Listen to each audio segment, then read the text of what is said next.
રાધે રાધે મિત્રો, આજે આપણે વાત કરીશું એક એવા મહાપુરુષની કે જેઓ બંગાળના નવદ્વીપમાં 1486ની સાલમાં લીમડાના એક ઝાડ નીચે જન્મ્યા, એટલે નિમાઈ કહેવાના. તેમના શરીરનો રંગ એકદમ ગૌર હતો, એટલે ગૌરાંગ કહેવાના. અને માતા પિતાએ તેમને વિશ્વંભર નામ આપ્યું. 24 વર્ષની ઉંમરે તેઓ કેશવ ભારતીજી ગુરુ પાસેથી દીક્ષા લઈને ચૈતન્ય મહાપ્રભુજી કહેવાના.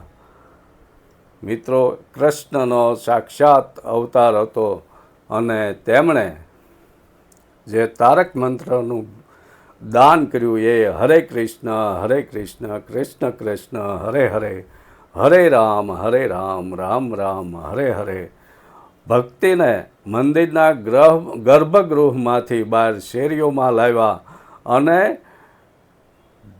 મૃદંગ, ઢોલ, પખવાજ, કરતાલ, મંજીરા લઈને જ્યારે કીર્તન કરતાં કરતાં નાચતા જ્યારે એ નીકળતા, મિત્રો, ભારત ભ્રમણ સમયે તેઓ નીકળે જંગલમાંથી તો જંગલના હિંસક પશુઓ પણ હિંસા છોડી દેતા. આવો તેમના ભજનનો પ્રભાવ હતો અને તેમણે તે સમયે વૃંદાવનમાં ભગવાન રાધા કૃષ્ણની લીલા સ્થળીઓને ઉજાગર કરી અને લોકોને કૃષ્ણ ભક્તિમાં રંગી દીધા.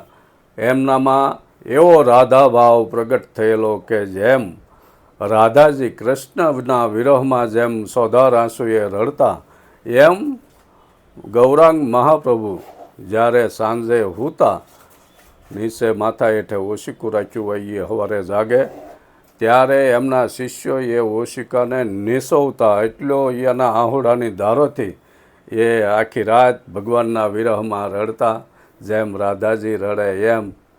મિત્રો, આવી અવનવી ચૈતન્ય મહાપ્રભુજીની ઘણી વાતો છે.